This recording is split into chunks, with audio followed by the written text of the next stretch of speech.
There is evidence that burnout's increasing, so we're constantly on, but not necessarily productive. The good news is there's a whole suite of things that you can do. Anne Lamott has this nice quote that almost everything will work again if you unplug it for a few minutes, including you. Hi, I'm Helen Tupper, host of HSBC's Power Up podcast, a podcast that's all about helping people to perform at their best. And I'm delighted today that I'm going to be speaking to psychologist Dr. Rob Archer about how to power up your routines. Together, we're going to talk about what building a high-performance routine looks like, how you can avoid burnout, and how you can work on your well-being so those routines that you create are sustainable for your performance over the long term. Rob, welcome to the Power Up podcast. Thanks so much for inviting me, Helen. Thank you. So we start our episodes by asking our guests what is powering them up at the moment. So what would your answer be? Well, we're going to talk about high-performance routines, aren't we? So I better say my routine. But in my case, it really is true. I have to get my routine right. I think if I don't, my life falls apart. But if I do, I feel like it gets the best out of me. Okay, I'm intrigued. What does this look like today? Well, today, if I'm honest, it was a little bit chaotic. I have two kids. My boy couldn't find a shoe, Oh dear. which was actually quite stressful. So there were elements of chaos in the morning, but I did manage to retain some elements that were helpful. So my phone is not in the bedroom, so I don't wake up and immediately check my emails. I wake up, I have a cup of coffee, I was looking at the garden, and that gave me a nice sense of sort of control. I did do a little bit of preparation for this, so I was looking at all my notes, but then I did have a 2-kilometer run. Frankly, you can barely call it a run, but I got outside. I need a bit of daylight. I need a bit of exercise to get going in the morning. So I squeezed in. It was like 12 minutes or something. And then on the way over here, I was on the train. I was reading my notes. But then because I really wanted to be at my best for this, I confess I sort of sat outside these offices, just on a bench outside. Anne Lamott has this nice quote that almost everything will work again if you unplug it for a few minutes, including you. So I did a little bit of unplugging before I came in here. And I feel like that's hopefully going to help me focus now. Well, I feel like it's resulted in lots of energy, and so I'm going to take that energy into a conversation about high-performance routines today. Let's start with you and your interest in this area. How did you come to be an expert on performance and routines? The first part of my career, I was a management consultant, and to be honest, I struggled with a lot of that lifestyle.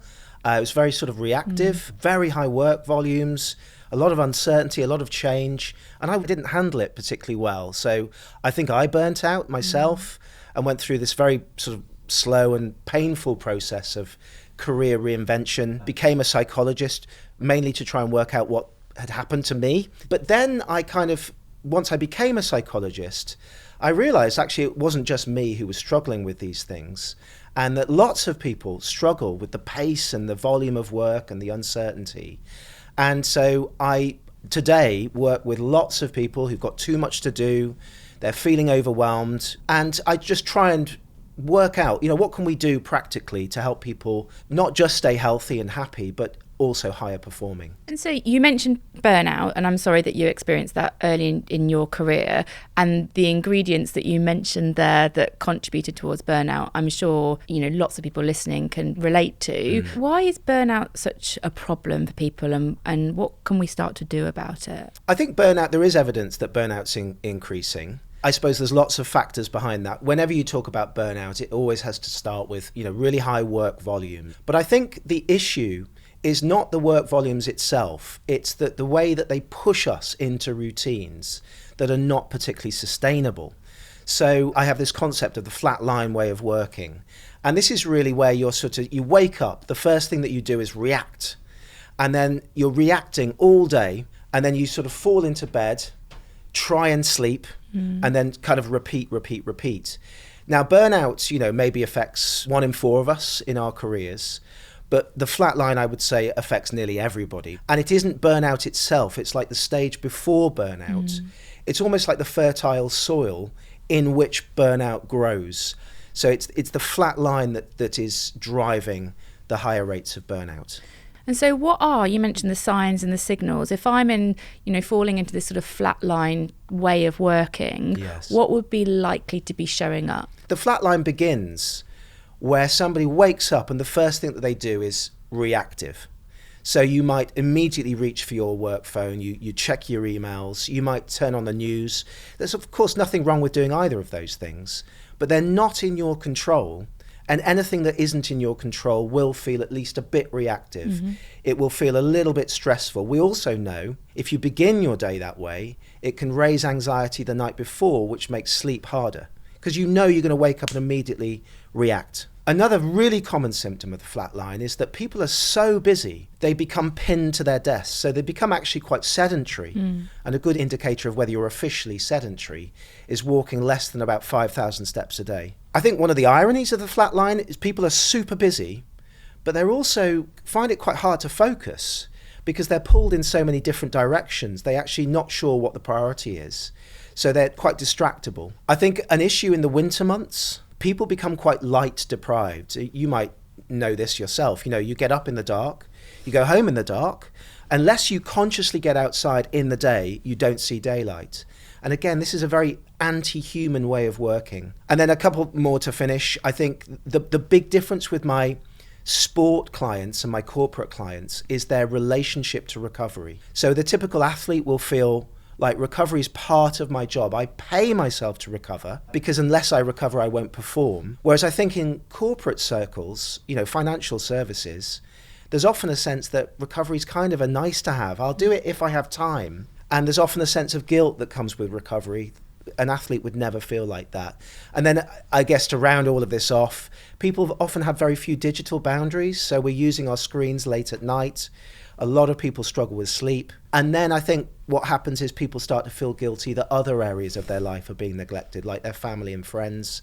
People are kind of aware of these things, but they also worry that if they work less, if they step off the flat line, they're going to feel even more overwhelmed. And that's how people get stuck on this flat line. The comment that you made about sort of the anti-human way of working, that really resonates. And you can also, just listening to you go through some of those factors, you can also see how someone could start to spiral and get stuck. It can feel like a very hard track to get off. The word spiral, I'm mixing my metaphors here, but the flat line often leads to a spiral downwards. So the question is, what can we do to sort of not just spot it, but reset to prevent that spiral? Because once you start spiraling, everything becomes harder. You'll know yourself, if you become tired, it's so much harder to solve problems or to identify priorities. You also find it harder to justify recovery when you're tired. So I think the question is, how do you spot it? And then how do you prevent that spiral? So I've got this concept of the wobbly line. An athlete will have quite a lot of pressure and intensity in their day, but they match that with a very disciplined approach to their own recovery. So that's what gives them the wobble. And because athletes make the link between recovery and performance, they really see it as part of my job. I pay myself to recover because without recovery, I'm not going to perform. So that's the wobbly line. So if I was going to design a high-performing day, talk me through what that would look like. So there's 4 stages, and I think there's sort of distinct things you can do in each of the 4. I would say start there in preparation. I want you to start the day on your terms, have a little ritual where you're mentally preparing. One of the things that we know that affects all humans without exception, in fact, it affects every animal, is that we have this incredibly powerful inner body clock. And this is the circadian rhythm. So for tens of thousands of years, we have evolved to work in a rhythm. So nature knows that we need to do lots of things to survive. You can't do all of those things at once. So this idea is that we sequence behaviors through a 24-hour rhythm. So this, whether we like it or not, biologically is what happens to us every day. Every cell in our body is connected to the body clock. So the first thing that we need to do, I would suggest, if you're on the flat line, you are kind of ignoring that rhythm. You just wake up, start reacting, kind of quite in stressful mode. You do that all day, fall into bed, repeat. So if you're ignoring that rhythm, you are working against your own biology. So I would say the first plank of this is to think about, well, how do I divide my day into sort of stages where I'm doing certain behaviors at certain times of the day that create this rhythm. So I'm working with my biology, not against it. Another thing in preparation stage is this idea of subtraction. When humans are very busy or dealing with change, It's a known bias that we think about, well, what else do we need to do? And. Yes, exactly. In order to deal with all of these things, we tend to add things. Very few people think about what we could subtract. So at least occasionally, looking at all of your projects, all of your to-dos, and asking yourself, is there anything I could actually subtract as every meeting you're going to this month?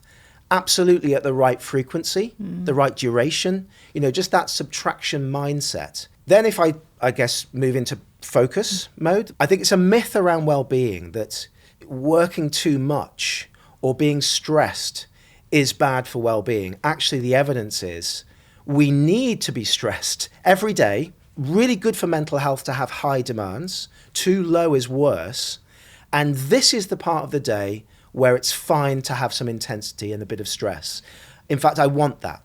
I want you to really choose something important, work on it with intensity, and then I want you to stop. So focus kind of ideas would be time blocking. Put a block of time into your diary. Another idea is to think about, when are you at your best? We have some high performance windows. I would want you to block off some part of that for your own focus. So even if it's half an hour where you are fully focused, you're not distractible, you're not available, and you're able to go deeper on something that's going to create value for you. And I think the other thing with a focus routine is you work to a deadline. There's a famous technique called the Pomodoro technique. So you get your kitchen timer, you set it for 25 minutes, but you work flat out with no distractions. And then after 25 minutes, you have to have a 5-minute break. That's one Pomodoro. And what it's trying to do is generate more intensity in your day because you're working to a deadline. You're going to have a break. There's no distractions. That would be another example of something you could do in focus mode. Warm down is effectively about two things. It's having a cutoff that you're working towards. It doesn't matter when that cutoff is. One of my favorite questions is, do you know when you're borrowing energy from the next day? That would ideally be your latest cutoff. So you're working towards a cutoff. And then the second key component of a warm down is a pre-sleep routine. So I work in Formula One. And in Formula One, they're always traveling all around the world. It's a very high performance culture. So they're always battling jet lag, which is a drag on performance. One of the ways in which we fight jet lag is by strengthening people's pre-sleep routines. So warm down, I want you to have a cutoff, doesn't matter when, but you're working towards a deadline. You have a shutdown ritual. And then later on in the evening, I want you to give yourself a bedtime and work back from that to give yourself a pre-sleep routine. It's warm down often that people struggle with the most. Well, that's so interesting because I think I just go bedtime is the cutoff, and your point is actually no, there's this window of warm down before that, which makes it better for our performance. Exactly. So final stage, Rob, what's our final stage of a high performance process? It's recovery, the most important stage. Recovery gives you energy back.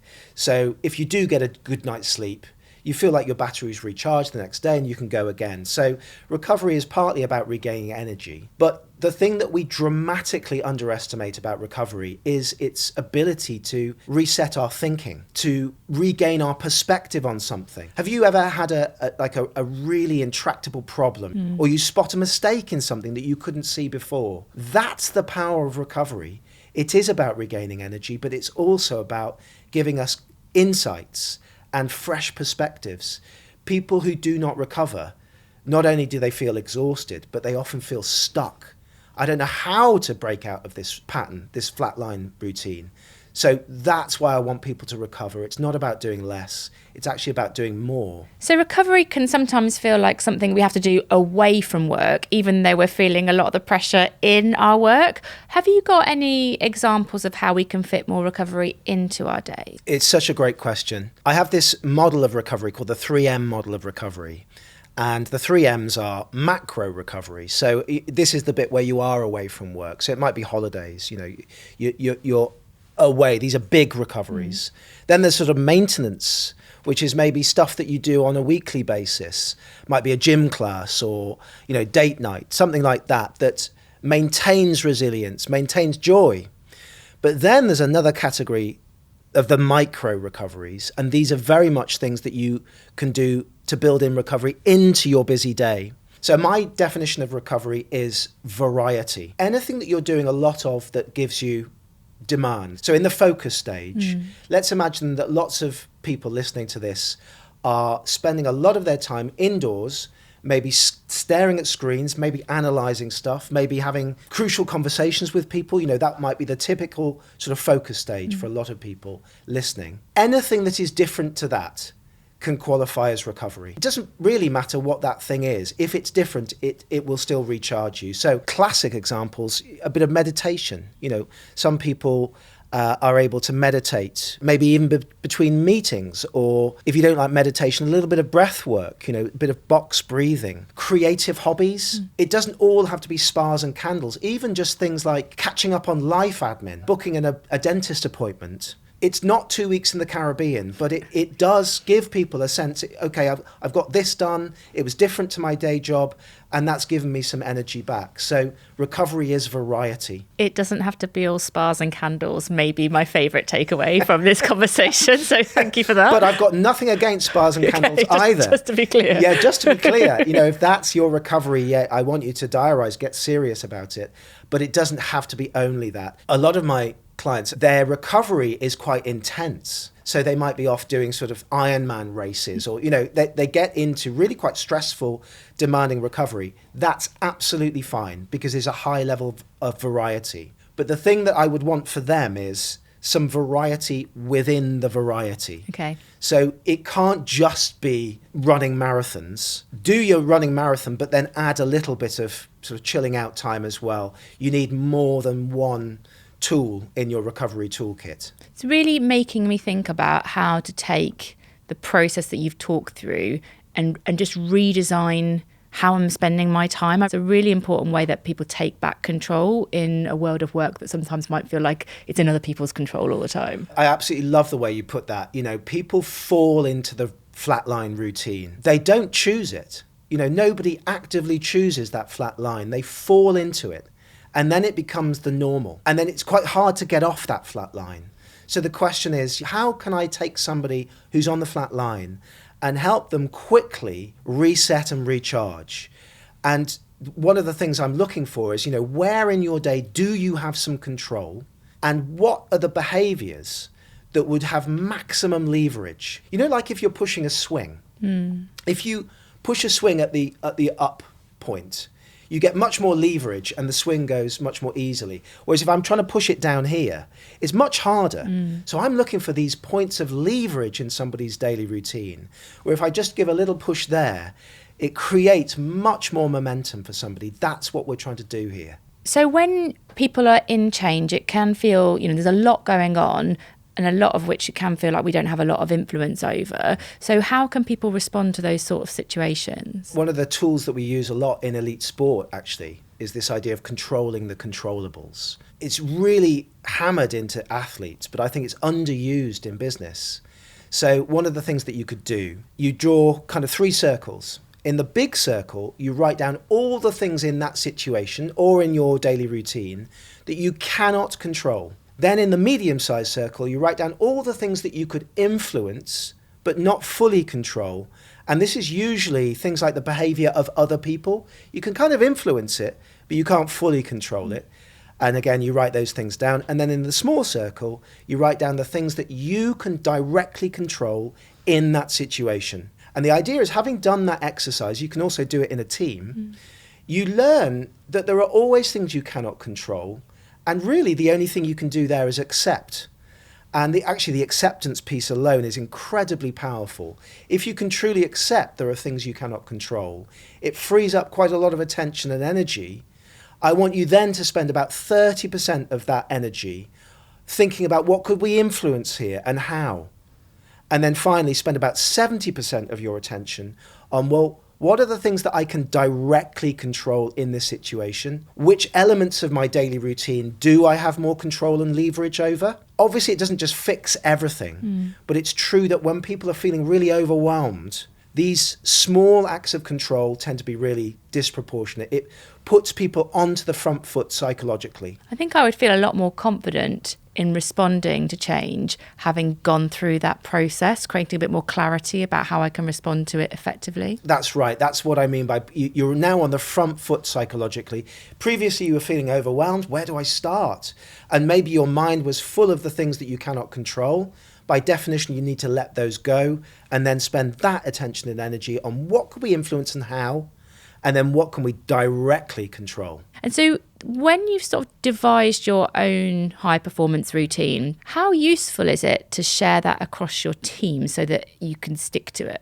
I think it's incredibly useful. As you rightly say, the step one is you understand what works for you. But then step two is you could socialize that across a team. I actually developed a kind of tool called the key to me, which is, okay, you describe what your high performance routine looks like. So what is the key to you, unlocking the best of you? That's step one.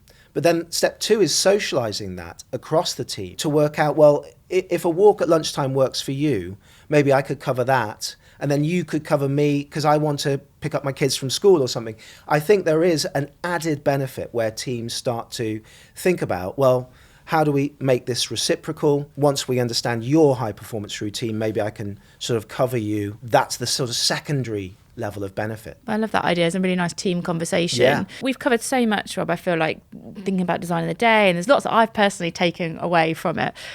If you were giving people listening to this sort of 3 takeaways that you would like them to, reflect on and take action with, what would they be? Okay. Can I cheat and have 4? Well, because it's you, yes. I think of all of the things that you could do. Preparation, I would go for a morning walk outside. Because if you can do that, the return on investment is so high. Firstly, I want you to see it as thinking time. So you can use that time actively. You're thinking through something, maybe mentally rehearsing something. There's a big meeting coming up. Mentally rehearse it. That's actually been shown to improve overall outcomes by about 10 to 20%. Secondly, you're going to get a bit of exercise. So already you're going to get, at least a few thousand steps. But crucially, it is daylight that resets your body clock. Cortisol, which is the stress hormone, is about 50% higher if you can get morning daylight. And the good news with that is cortisol is going to help you to focus better. It's exactly what you want to do in the morning. I want you to get something done, a bit of intensity, get it done, and then move on. So that's a big return on investment from a walk in the morning. Then we go into focus. Identify your high performance window. Give me that Pomodoro. 1 Pomodoro a day, where you're not working on busy work, you're working on something that creates long-term value. You're really focused on something that creates value, and you protect it with the same status as a client meeting. Warm down, if I were to choose one thing, it's the pre-sleep routine. So again, give yourself a sequence of behaviors that has the effect of moving you from focus into recovery and hopefully induces better sleep. And then recovery, gosh, there's so many things. Probably I would go for the average person on the flat line. I'd go for another walk at lunchtime. A 12-minute walk at lunchtime led to a 12% improvement in problem solving that afternoon. Quite excited about my day tomorrow, Rob. I feel like I'm going to just put all this in tomorrow. My team are going to see this very renewed version of me, which I'm not sure they're ready for yet. But that would be wonderful. Have something in the diary that you're looking forward to. It's normal for humans. Every quarter, I want you to be looking forward to something. That's also in this bucket of recovery. Rob, thank you so much. I feel like you have made high performance routines positive, practical, and very personal as well. I feel like this has been a conversation that people will be able to relate to their own lives and their own work, so it's easier for them to implement. Thank you so much for talking to us today. Real pleasure. Thank you, Helen.